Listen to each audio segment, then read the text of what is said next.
በአዲስ አበባ ከ1222 በላይ የግል ትምህርት ቤቶች ከፍተኛ የዋጋ ጭማሪ እንዲያደርጉ ተፈቀደላቸው። የፕሬዝዳንት ዶናልድ ትራምፕ አስተዳደር ኢትዮጵያ፣ ግብጽና ጅቡቲን ጨምሮ 36 ሀገራትን የጉዞ እገዳ ከጣለባቸው ዝርዝር ውስጥ የማካተት እቅድ እንዳለው ተሰማ። ከፍርስራሽ ውስጥ ነው የወጣሁት ያለውና ከህንድ የአውሮፕላን አደጋ የተረፈው ብቸኛው መንገደኛ ስለ አደጋው የሚያስታውሰውን ተናገረ። ጤና ይስጥልን። ከላይፍ ሚዲያ ያስተዋወቅናችሁ መረጃዎች ልናቀርብላችሁ ነው። ላይፍ ሚዲያ ለኑሮና ህይወታችሁ ጠቃሚ የሆኑ መረጃዎችን ያቀርባል። ላይክ፣ ሼር እና ሰብስክራይብ በማድረግ መረጃው ብዙዎች ጋር እንዲደርሱ እንድታደርጉም እንጠይቃለን። በአዲስ አበባ ከተማ አስተዳደር ስር የሚገኙ 1227 የግል ትምህርት ቤቶች በ2018 ዓ.ም የትምህርት ዘመን እስከ 65 በመቶ ድረስ የትምህርት ቤት ክፍያ ጭማሪ እንዲያደርጉ የተፈቀደላቸው ሲሆን የጭማሪውን ጣሪያ 65 በመቶ መጨመር እንዲችል የተፈቀደለት ግን አንድ ትምህርት ቤት ብቻ መሆኑን የአዲስ አበባ ከተማ አስተዳደር የትምህርትና ስልጠና ጥራት ቁጥጥር ባለስልጣን አስታወቀ። የባለስልጣኑ ዋና ስራ አስኪያጅ አቶ ኢዘዲን ሙስባህ ለሪፖርተር እንደተናገሩት የአዲስ አበባ ከተማ አስተዳደር ካቢኔ ግንቦት 27 2017 ዓ.ም ባካሄደው አራተኛ ዓመት 11ኛ መደበኛ ስብሰባ ባጸደቀው የአዲስ አበባ ከተማ አስተዳደር የግል ትምህርት አገልግሎት ክፍያ አሰራር ስርዓት ረቂቅ ደንብ ቁጥር 194/2017 መሰረት በ2018 የትምህርት ዘመን በከተማ አስተዳደሩ ከሚገኙ 1585 የግል ትምህርት ቤቶች ውስጥ 1227 ያህሉ እስከ 65 በመቶ ብቻ የትምህርት ቤት ክፍያ ጭማሪ ማድረግ ይችላሉ። በ2018 ዓ.ም ጭማሪ ያደርጋሉ ተብለው የሚጠበቁ 1227 ትምህርት ቤቶች አስቀድመው የክፍያ ጭማሪ መነሻ ሐሳባችሁን አቅርቡ ሲባሉ የዋጋ ግሽበት ወይም ኢንፍሌሽን ጨምሯል በሚል ያቀረቡት ጭማሪ አስደንጋጭ ነበር ብለዋል። ከትምህርት ቤቶች ውስጥ 10 በመቶ የሚሆኑት ብቻ እስከ 50 በመቶ የጭማሪ ሐሳብ ያቀረቡ ሲሆን ቀሪ 90 በመቶ ያህሉ ከ75 እስከ 263 በመቶ ጭማሪ ማቅረባቸውን አቶ ኢዘዲን ተናግረዋል። ሆኖም ትምህርት ቤቶች፣ ወላጆች፣ የከተማ አስተዳደሩ የትምህርት ቢሮ፣ የንግድ ቢሮ፣ የፕላንና ልማት ቢሮ፣ የፍትህ ቢሮና የኢትዮጵያ ስታቲስቲክስ አገልግሎት በተሳተፉበት ጥናት ካለው ነባራዊ ሁኔታ ጋር አብሮ ሊሄድ የሚችልና በሚቀጥሉት 3 ዓመታት የሚኖር የዋጋ ጭማሪ ጣሪያ ይፋ መደረጉን አስረድተዋል። የከተማ አስተዳደሩ ካቢኔ የክፍያ ጭማሪ ጣሪያውን ሲያስቀምጥ አንዱ መሰረት ያደረገበት ነጥብ የትምህርት ቤቶች ጥራት ነው ያሉት አቶ ኢዘዲን በዚህም ከደረጃ 1 እስከ ደረጃ 4 ተብለው በመስፈርት መለየታቸውን አክለዋል። ከነዚህ ውስጥ ጥራቱ የተሻለ የሚባለው ደረጃ 4 ትምህርት ቤት ነው ሲሉም ገልጸዋል። ደረጃ 4 የተሻለ ጥራት ያለው ትምህርት ቤት ነው። ጭማሪ ሲደረግም ከደረጃ 2 ጋር እኩል መሆን የለበትም። ስለዚህ ጭማሪውን በፐርሰንት ወይም በመቶኛ አለያይተነዋል ብለዋል። በዚህም ቅድመ መደበኛ ደረጃ ትምህርት ቤቶች የዋጋ ጭማሪ የሚያደርጉት እስከ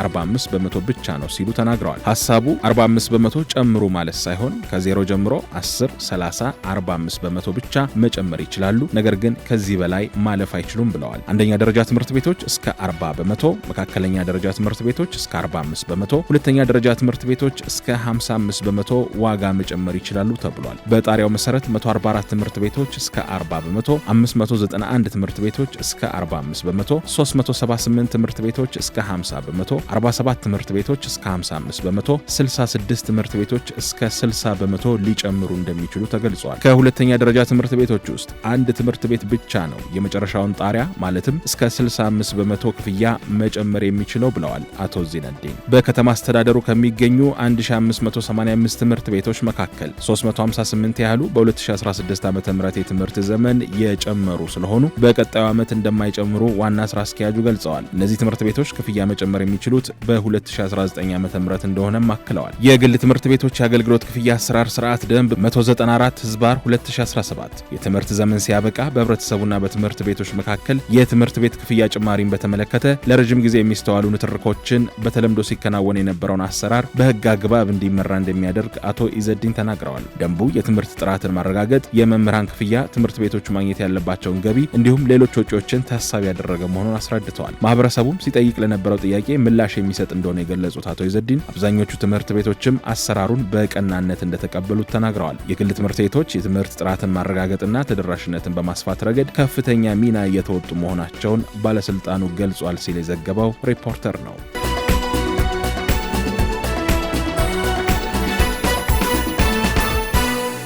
በዶናልድ ትራምፕ የሚመራው የዩናይትድ ስቴትስ አስተዳደር ኢትዮጵያን ጨምሮ 36 ሀገራትን የጉዞ እቀባ ከጣለባቸው ጎራ የማካተት እቅድ አለው ተባለ።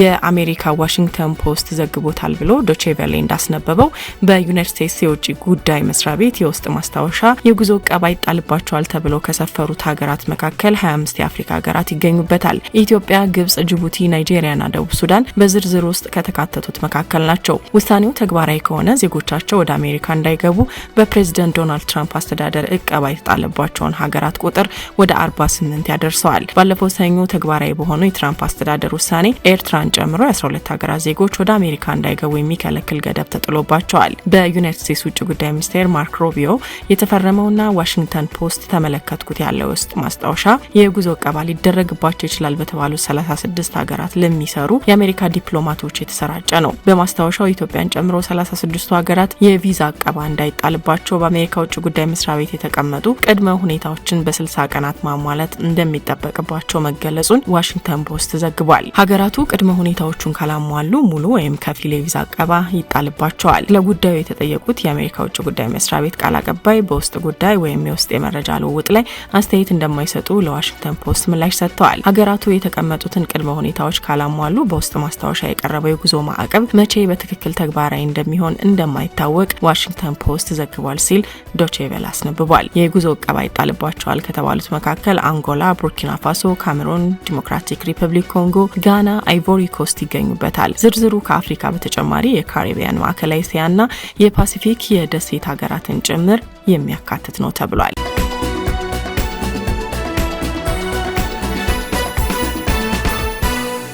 ሐሙስ ዕለት ካጋጠመው አሰቃቂው የህንድ የመንገደኞች አውሮፕላን አደጋ በትውልድ ህንዳዊ በዜግነት ብሪታንያዊ የሆነ አንድ መንገደኛ ብቻ በህይወት ተርፏል። ከ242 ተሳፋሪዎች ውስጥ እርሱ ብቻ የመትረፉ ዜና የዓለም መገናኛ ብዙሃን አርዕስት ሆኗል። በርካቶችን አስደንቋል። ግለሰቡ በአውሮፕላኑ ዋና አካል ክፍል ላይ ባገኘው ክፍተት እንዴት መውጣት እንደቻለም በሆስፒታል አልጋ ላይ ሆኖ ለህንድ መገናኛ ብዙሃን ተናግሯል። እድለኛው ቪሽዋ ሽኩማር ራምሽ ሲናገር የመቀመጫ ቀበቶዬን መፍታት ቻልኩ፣ ያገኘሁትን የአውሮፕላን ክፍተት በእግሬ ገፋሁት፣ ከዚያም መውጣት ቻልኩ ብሎ ተናግሯል። የ40 ዓመቱ ራምሽ ወደ ለንደን ለመጓዝ ተነስቶ በነበረው ቦይንግ 787 አውሮፕላን ውስጥ ተቀምጦ የነበረው በ11A የወንበር ቁጥር ላይ ነበረ። ሆኖም አውሮፕላኑ ለበረራ ከተነሳ በኋላ ብዙም ሳይቆይ ነበር ሐሙስ ዕለት በምዕራባዊ ህንድ በሚገኘው አህመዳባድ ከተማ የተከሰከሰው። የአውሮፕላኑ ባለቤት የሆነው ኤር ኢንዲያ እንዳለው ከራምሽ በስተቀር 169 የህንድና 52 የዩናይትድ ኪንግደም ዜጎችን ጨምሮ ሁሉም መንገደኞችና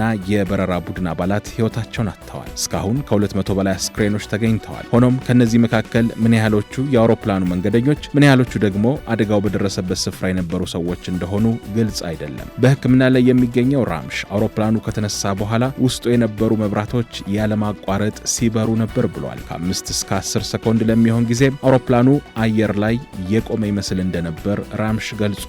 አውሮፕላኑ ውስጥ አረንጓዴና ነጭ መብራቶች መብራት ጀመሩ።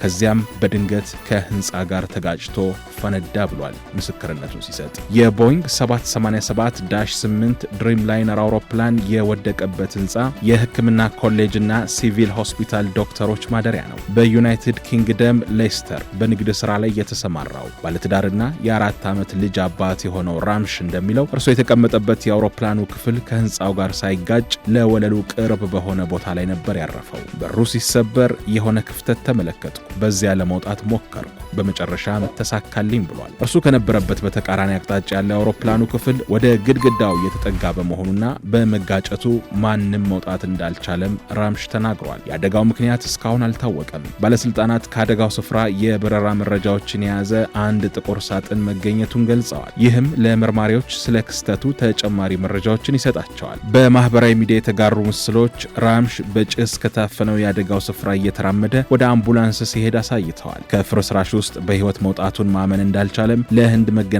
ብዙሃን ተናግሯል። የበረራ አስተናጋጆችና አጠገብ የነበሩ 2 ሰዎች ፊት ለፊቴ ሲሞቱ በአይኔ በብረቱ ተመልክቻለሁ። እኔም የምሞት መስሎኝ ነበር፣ ግን አይኖቼን ከፍቼ አካባቢዬን ስመለከት በህይወት መኖሬን ተረዳሁ ብሏል። ግን አሁንም ቢሆን እንዴት እንደተረፍኩ አላወቅኩም፣ ከፍርስራሽ ውስጥ ነው የወጣሁት ሲል ተናግሯል። ለራምሽ ሕክምና ክትትል እያደረጉለት ያሉት ዶክተር ዲሃቫል ጋምቲ እንዳሉት ራምሽ በመላ አካሉ ላይ በርካታ ጉዳቶች እንዳጋጠሙት አያውቅም ነበር። ለዚያም ነው አደጋ ያጋጠመው የማይመስለው ብለዋል። ራምሽ የተወለደው በህንድ ሲሆን ከ22 ዓመታት በፊት ጀምሮ ኑሮውን በዩናይትድ ኪንግደም አድርጓል። ወንድሙ አጃይም በአውሮፕላን ውስጥ አብሮት ነበረ። የቅርብ ዘመዳቸው ሂራን ካንቲላል እንዳለው ወንድማማቾቹ ለተወሰኑ ወራት እረፍት ህንድ ነበሩ። ቤተሰቡ አርብ ጠዋት ላይ ራምሽ መራመድና ቤተሰቦችን በትክክል ማናገር እንደቻለ ካንቲላል ተናግረዋል። ራምሽ በሚቻለው ፍጥነት ከሆስፒታል ወጥቶ ማግኘት እንደሚፈልጉም ገልጸዋል። ጨምሮም ቤተሰቦቹ ወደ ህንድ እንዲመጡና እንዲጎበኙት ከብሪታንያ መንግስት ተጨማሪ ድጋፍ እንደሚፈልጉ ተናግረዋል። ቢቢሲ የዩናይትድ ኪንግደም የውጭ ጉዳይ ቢሮን ከራምሽ ጋር ተገናኝቶ እንደሆነ ጠይቆ ነበር። የቢሮው ቃል አቀባይ ከራምሽ ጋር መገናኘታቸውን ገልጸው የቆንጽላ ሰራተኞቻችን የበረራ ቁጥር AI 171 በሆነው ኤር ኢንዲያ አውሮፕላን አደጋ ሰለባ የሆኑ የአገሪቱ ዜጎች ቤተሰቦችን ለመርዳት ዝግጁ ናቸው ብለዋል። አደጋውን ተከትሎም የውጭ ጉዳይ ቢሮ የኤምባሲ እርዳታ ለሚፈልጉ እንዲሁም ስለ ጓደኞቻቸውና ቤተሰቦቻቸው ሁኔታ ማወቅ ለሚፈልጉ በዩናይትድ ኪንግደምና በህንድ ለሚኖሩ ዜጎች የእርዳታ መስጫ መስመሮችን ዘርግቷል ሲል የዘገበው ቢቢሲ ነው። ከላይፍ ሚዲያ ለዕለቱ የያዝናቸው መረጃዎች እነዚህ ነበሩ። ማንኛውም አስተያየትና ጥያቄዎቻችሁን በኮሜንት መስጫው ስር አስቀምጡልን። ሰብስክራይብ፣ ላይክ እና ሼር አድርጉ። አብራችሁን ስለነበራችሁ እናመሰግናለን። በቀጣይ ቪዲዮ እስከምንገናኝ በያላችሁበት ሰላም ሁኑ።